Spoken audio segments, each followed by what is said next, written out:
All right, my name's J Coupal, as Ron said.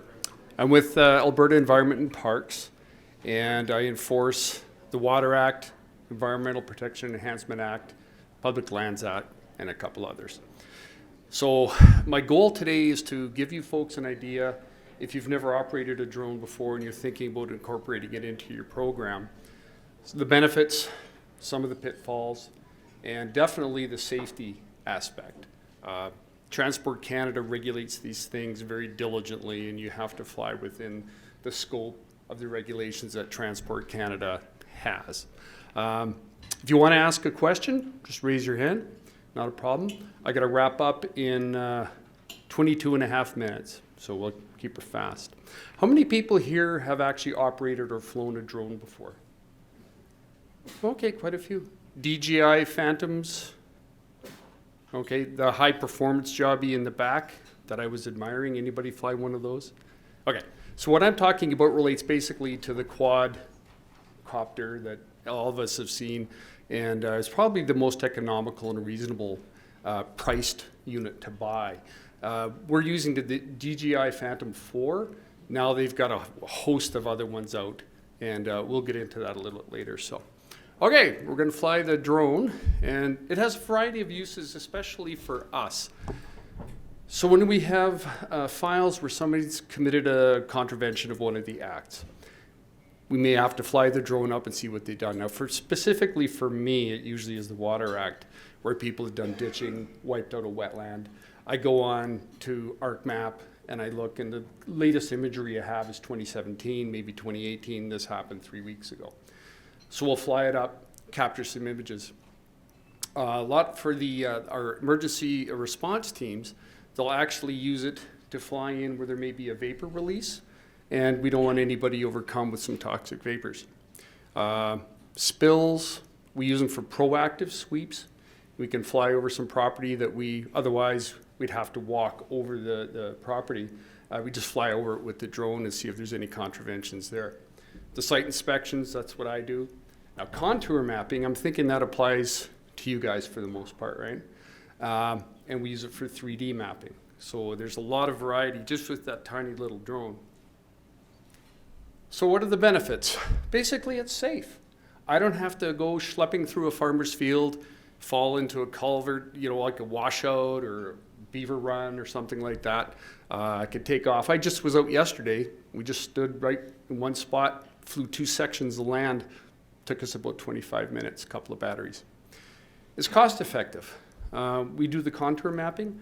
So what we do, we can purchase LiDAR, but I just spent $25,000 to get 2 townships worth of LiDAR, and the government, being sort of bean counters, they don't want me spending a lot of money. So we can take this thing, and we can basically get 10 centimeter accuracy LiDAR, and compare it to previous LiDAR if we have any, or just use it as it stands. So for mapping, saves time. I can go out and fly over an area and come back in a few minutes. If I walk it, it's going to take me a ton of time. And it gives me a better product. It's bird's eye, real-time view of anything that I'm interested in looking at. So it just all around, a lot of benefits. And I think our unit was $2,500, so it's not too bad. What are the limitations? There's a lot, actually. Wind. Wind is huge. So you have your anemometer and you go out, you got to fly within the manufacturer's specifications of the unit. So if the manufacturer says you can't fly in winds greater than 26 kilometers per hour, you can't. Transport Canada will not appreciate if you do. Now, part of the problem is you're down on the ground going this, and I've got 18 kilometers per hour winds. That's pretty cool. You get it up in the air 300 feet, 400 feet, which is the max ceiling, and you find out you're getting a wind warning show up on the unit because aloft, the winds are a lot more brisk. So you got to plan your flight times. Plan early in the morning before the heat gets too hot and you start getting those currents. Yesterday we were out at 9. We flew for an hour. By 11 o'clock, we probably would have had to stop flying. Precipitation. You go out there. I've been out. It was a nice, clear, sunny day. Started seeing clouds roll in. Next thing you know, there's sleet coming down. You got to abort flight. Visual line of sight. You got to be able to see the unit when you're flying it. So Transport Canada says, I believe it's 900 meters. Yesterday we were out about 750 meters and you can hardly see it. It's just this little speck out there. So you got to maintain visual line of sight. You shouldn't be looking down at the screen like you're playing a video game and flying the thing. Transport Canada doesn't allow that. And then your location, where you take off and land, where you're flying through. Power lines, there's other obstructions, buildings, trees, all kinds of things that you really got to watch out for. Even hawks, they'll attack. We've had them swoop down. You can go on YouTube, see videos where hawks will attack a drone, so got to watch out for that stuff. Okay, so be aware. Be prepared before you fly. I've had a flyaway. So basically that is just an uncontrolled loss of the unit. It makes up its mind that I'm out of here. And you know, I got two signals. One was saying the GPS location was lost. Okay, I'll fly it manually. And then I got a prompt saying communication with the controller was lost. So then all of a sudden you go, crap. And it just went, boo. So then what do you got to do? You got to get hold of the local airport and tell them you had a flyaway. Now, oddly enough, this was down near Penhold. I was outside the limit where you can fly close to airports. But still, I phoned them, and their response, they laughed. And I was like, why are you laughing? He says, because no one's ever phoned us before on a flyaway. And I said, well, that's what you're supposed to do.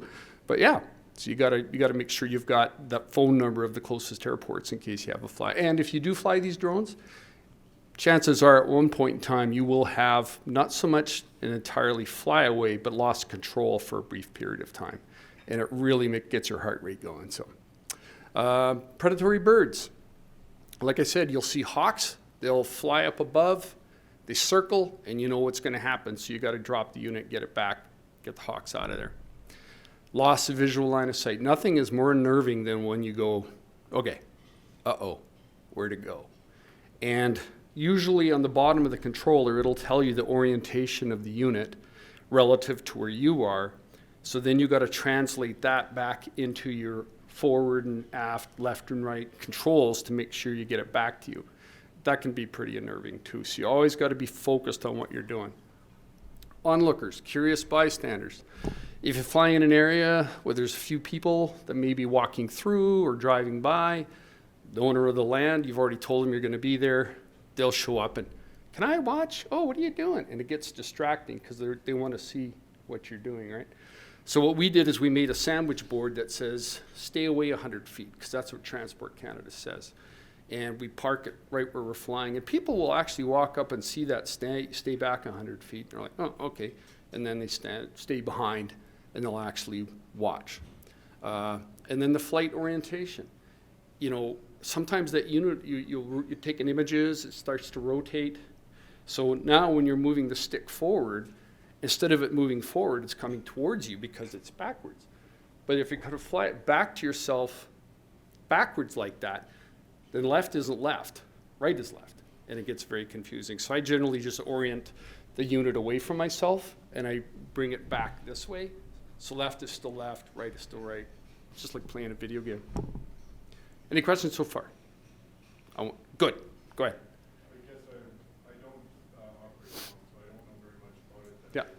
How can you see it when it's that, like when it gets far away? Do you have to have binoculars? You cannot use any sort of assisted, good question.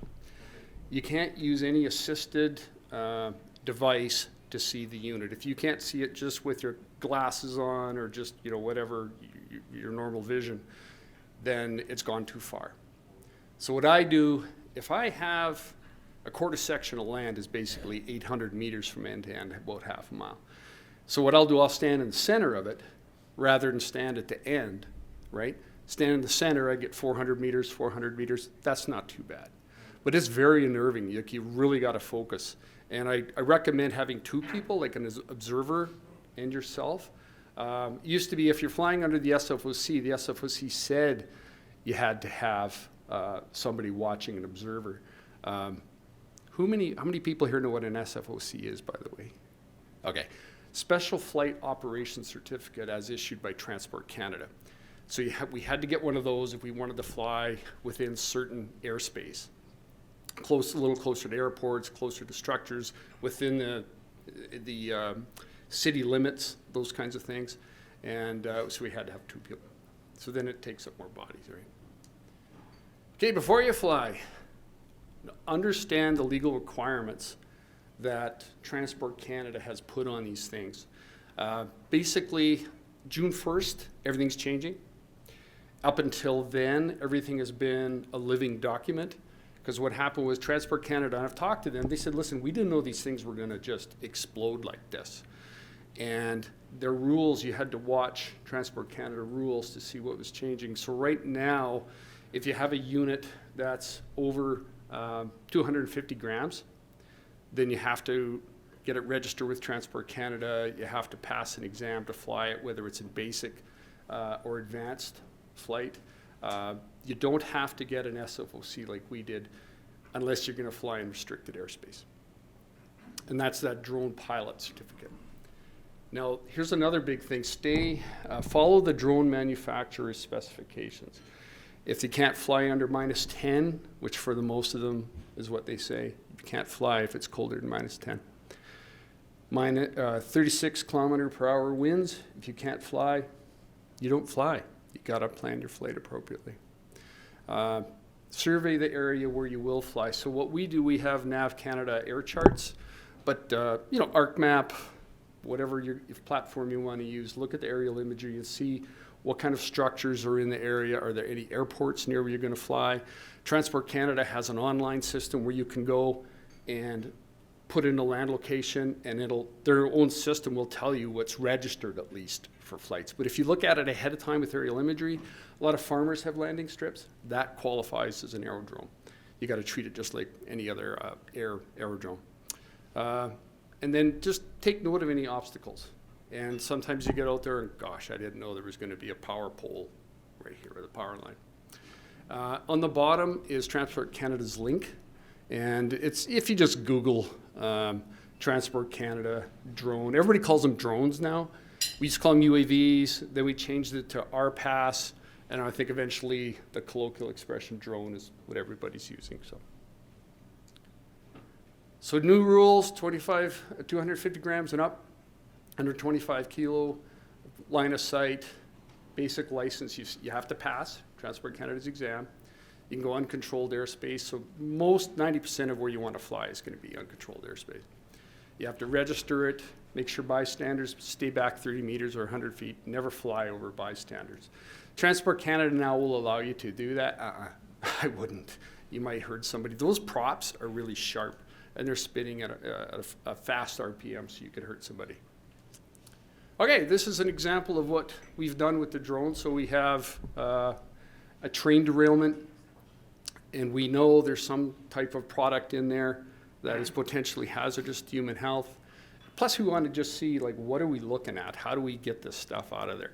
So we'll fly it over the area, and you get real-time imagery that the emergency response people can look at. So it's kind of handy. This is a wetland. That's my bread and butter. I fly over these things. You can imagine if there was a ditch, and at the bottom there, you can kind of see there's basically a little, I think that's actually a beaver run, but if it were a ditch, it would just show up like that. So it gives me that really accurate imagery. Now this is a ditch, and basically what I wanted to do was get a straight on view, a photograph.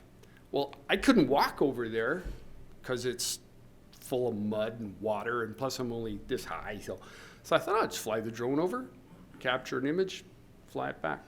It was just saved me so much time, and it was just so much safer. Here's another ditch. Basically, I go to the prosecutor, I go to the appeals board, and I say, this guy dug a ditch. I think it's pretty obvious from the aerial imagery. Yeah, there's a ditch there. Mother Nature doesn't make straight lines like that with water, so. And this contour mapping. So this is, right now, this is sort of another one of our bread and butter things. So what we do with this is we use Drone Deploy, And what it does, it captures, I think that one there captured about 500 images. And it overlays the images onto one another, and you can tell it whether you want 60% or 80% overlay, whatever you want. Then I package all that up, and I give it to my guy. So one of our GIS RIU guys, he plugs it into a system, and basically he gives me a shape file back, or a database, geodatabase file in ArcMap, and I can have 10 centimeter, 20 centimeter, 1 meter contours, whatever I want. And it's so much cheaper than just trying to buy LiDAR, which typically is for like from 2007, 2009. Another thing we do is we have a Trimble survey unit, and we'll paint big X's, about 5 of them, one in each corner plus one in the center, and we measure the elevations. And the unit we have is accurate within 10 centimeters. So then that's extrapolated into those contour lines. So now not only do I have contour lines, I actually have geodetic elevations of those contour lines that I can compare against other mapping that's been done in the area. So this is my bread and butter.